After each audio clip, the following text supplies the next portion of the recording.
Hi, my name's John Knowles and I trained as a theatre designer, which meant that I did sets and costumes for theatrical productions all over the country.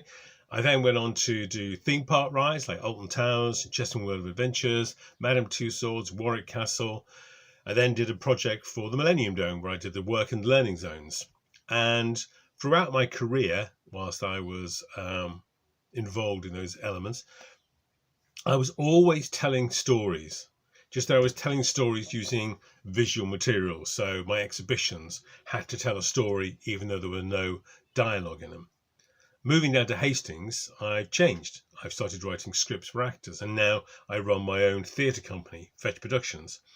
I write the scripts, I find the actors, I direct, I produce the work. So naturally you think to yourself, hey, John's going to be doing workshops on scripts.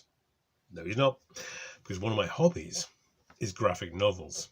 Now, during this period of lockdown, sales of graphic novels have risen by a staggering 43%, which is huge.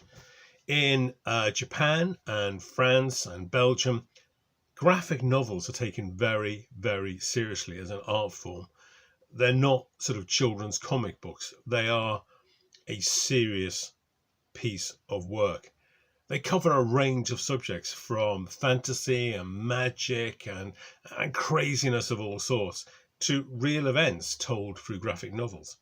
So, if you're interested in graphic novels, if you're interested in storytelling, then click on the link below and follow me.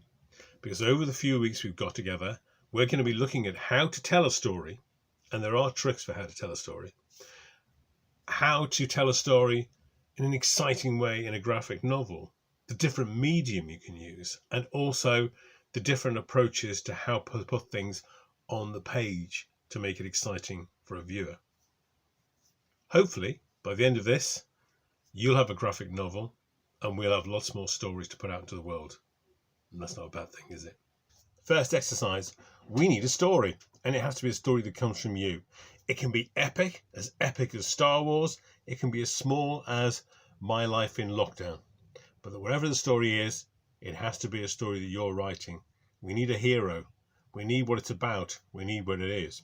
Then we're going to do probably the hardest thing there is in any storytelling, which is to reduce that whole story down to one line. So imagine your friends have come round for the evening. You've got a pile of DVDs. They want to watch something. You have to tell them in one simple line what every film is about, so you can all make a choice. So for instance, what is this film? A troubled child summons the courage to help a friendly alien escape Earth and return to his home. E.T. All summed up in one line. And that is going to be our first challenge. Make a story, sum it up in one line. See you soon.